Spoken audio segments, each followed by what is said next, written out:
Oh my goodness. Can you believe what we just saw? Somehow, someway, the Atlanta Falcons have beaten the Philadelphia Eagles. What a game this was. It was not a pretty game for the Falcons. In fact, I think had Saquon Barkley made that catch at the end there and they iced the game, the takeaway people are having is, well, Cousins, another underwhelming performance, made some improvements, got a little bit better than last week, but still not good enough. And we'll get into it. We'll get into the slow start with the Falcons, the kind of mistakes they made on what they thought might have been their only chance at a game-winning drive. But then we'll get into the actual game-winning drive that they had, and also some good stuff along the way, because it wasn't like a bad game until that drive. They had some other good plays. So yeah, let's just get into it. So let's go over here now. So this was it was a slow start for Cousins in this one, I thought. Like this play, it's a 3rd down and 4. You have Bijan Robinson running a route that could get open for sure underneath this zone coverage. There could be a little window. Again, 3rd and 4. You don't need a ton of yards here. Cousins is going to take the snap. He looks towards his right, and eventually, first his read was over the middle, didn't love what he sees, gets over to Bijan Robinson, who is open right here. Like, this is a play that if the Falcons are going to be, like, real contenders, I think, they have to start hitting on these plays. Cousins throws this one kind of walking, and honestly, it still was a pretty good throw.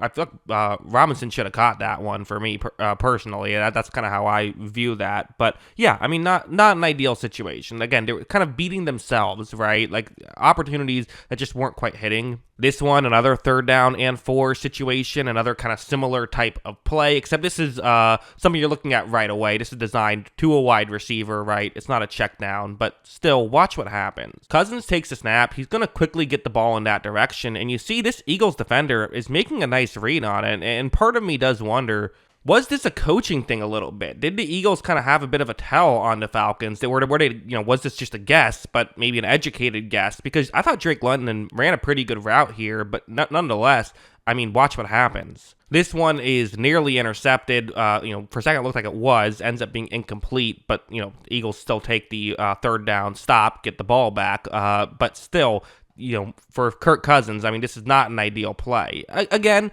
you do have to make decisions quickly on 3rd down, but, the reality is this was a throw that could have easily resulted in an interception that would have given the Eagles points. Like, that's not a great situation, and he got away with one. That could have easily been turned over. I thought this drive was nice. There was the penalty that kind of stalled it a little bit, but this was definitely an effective drive. And, the running game was starting to work for the Falcons. You then had this play, which is kind of built off that a little bit. It's zone coverage. You kind of feel pretty good. It's going to be zone coverage because your running game is working. Weirdly, though, it's only a 3-man rush for the Philadelphia Eagles, but it's going to be Ray McCloud's route that Cousins is going to initially look towards. Drake London's running a deep shot, trying to clear out that area, and then McCloud will go in and hopefully get open. Cousins takes the snap. This is really well ran by everyone involved. Again, Drake London, you got to give him credit. No one ever gives credit to the setup route, but Drake London did a good job there. McCloud is definitely open here. As you see, Cousins makes a very accurate throw. They're able to pick up a big completion. As I said, Ray McCloud then went on to punch CJ Gardner-Johnson. And listen, as a Tampa Bay fan who has watched him with the Saints terrorize my teams over the years, I get it. I understand the appeal of why you would want to punch CJ Gardner-Johnson. I think when you're playing a team with CJ Gardner-Johnson, you have to put on the whiteboard, nobody punched CJ Gardner-Johnson, just don't do it. They were able to get back in field goal range though, and get the field goal to make it 6-7. So again, some nice plays here. There also were some plays like this that were just not great offensive line plays, which, again, this happened last week too, and, well, I think I can chalk it up to, going up against a lot of good defensive linemen weeks 1 and week 2, but still. Watch as this is going to be just an immediate pressure, which results in Cousins getting clobbered. I mean, he didn't have time to even get to his first read on that one. Like, what can you do as a quarterback? So this is something that the Falcons have, I think, definitely had some really good blocked plays in this young season, but too many of these plays, something else they have to clean up. But then this play was huge. I mean, they're down a point here with 2 minutes left in the third quarter, so 17 minutes left in the game. It's 4th and 4. I think there's a lot of coaches that don't go for it here. I love that Raheem Morris isn't one of them. I think this is a smart decision to go for it, a really important decision to go for it. For the Eagles, they're going to be in a zone defense right here, but watch what happens. Cousins takes a snap. He first looks towards his right here. Eventually, though, look at that player right there. That is Ray McLeod, and, I think he's going to just do a smart thing here, where he's kind of open as is, but instead of just saying where he's at, he sees there's more space over the middle. He steps over the middle, and Cousins has enough time, because this time the offensive line didn't just do a good job, they did a great job. Cousins had plenty of time to get all the way over there to find another receiver who was open after his first read wasn't open and make the play. So, great job by the entire Falcons unit on this one. And then right off the bat, right after that, they go with this play, which is the Eagles playing aggressive. They're trying to disrupt the Falcons' rhythm a little bit. They're going with an all-out blitz at this point. So what are the Falcons going to do? Well, they're going to look for their best matchup. On this one, it's Darnell Mooney. That's the guy they're going to look at, mostly because he's in the slot going up against safety CJ Gardner-Johnson, who, again, very good at getting under guys' skins, but maybe not the best player right now for the Eagles secondary. So not a terrible situation to look at.